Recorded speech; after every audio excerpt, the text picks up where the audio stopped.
வணக்கம். நான் தாங்க வருங்கால முதலமைச்சர்.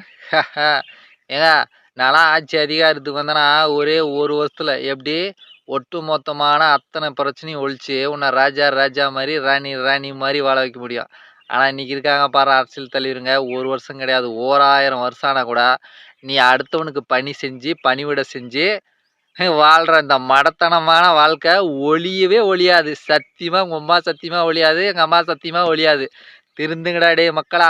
இப்படியே அடுத்தவங்ககிட்ட பணி செய்யறது, பணிவிடை செய்யறதுக்கே பட்டம் வாங்கி படிக்கிற பட்டம் வாங்கின தற்கூரிங்க. நமக்கு போய் எங்கடா வாழ்க்கை என்னன்னு தெரிய போகுது. இந்த மாதிரி மடத்தனமான வாழ்க்கைய மனுஷனை தவிர எந்த ஒரு உயிரினமும் அந்த காலத்துலேருந்து இந்த காலம் வரையும் கட்டமைச்சிக்கே இல்ல. மனுஷன் மட்டும்தாடா. திருந்துங்கடா டேய்! அது ஒரு பக்கம் இருந்தாலும் இந்த பதிவில் நம்ம பார்க்க போறது என்ன தெரியுமா?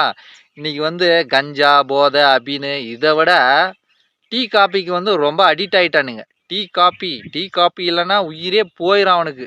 சோறே இல்லைன்னா கூட பரவாயில்ல, எனக்கு டீ, காப்பி ஒரு நாளைக்கு 5 டீ 5 காப்பி குடித்தாலே போதும், உயிர் வாழ்ந்துடலாம் அப்படின்ற அளவுக்கு டீ, காப்பிக்கு அடிக்ட் ஆகிட்டாங்க. உணவுனா என்ன நினச்சின்னுக்கிறாங்க தெரியுமா? வாய்க்கு ருசியாக தின்றதும் பசிக்கு சாப்பிட்றதும் நினச்சின்னுக்கிறாங்க.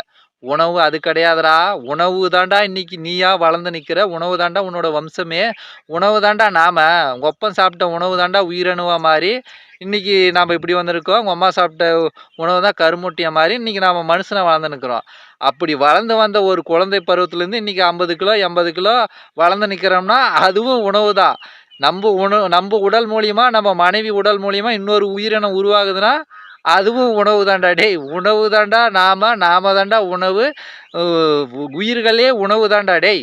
அதனால் அன்னைக்கு இருந்த அறிவார்ந்தவர்கள் இந்த உடம்புக்கு நன்மை அளிக்கக்கூடிய உணவுகளை உள்ளுக்கு எடுத்துக்கினாங்க. ஆனால் இன்னைக்கு நாம் அது நன்மை அளிக்குதோ இல்லையா, வாய்க்கு ருசி தருதா, நமக்கு ஆசை இருக்குது அது மேலே, எதுனாலும் எடுத்து குப்பை தொட்டி மாதிரி எடுத்து உள்ளே கொட்டிக்கிறது தான். டேய் திருந்துங்கடா மக்களா. டீ, காப்பி என்னடா டீ, காப்பி? பாரம்பரியமான ஒரு டீ, காப்பி ஒன்று இருக்குது. அதுதான் கருப்பட்டி காப்பி. அதனால் உடம்புக்கு பல நன்மைகள். எப்படின்னா கொத்தமல்லி புதினான்னு சொல்கிறேன் பாரு, அந்த கொத்தமல்லி விதை கடையில் கேட்டால் கிடைக்கும். அந்த கொத்தமல்லி விதையை ஒரு கைப்பிடி போட்டு அப்படியே அனலில் சிறுதி அனலில் வறுத்தோம்னா அப்படியே ஒரு மனம் வரும்.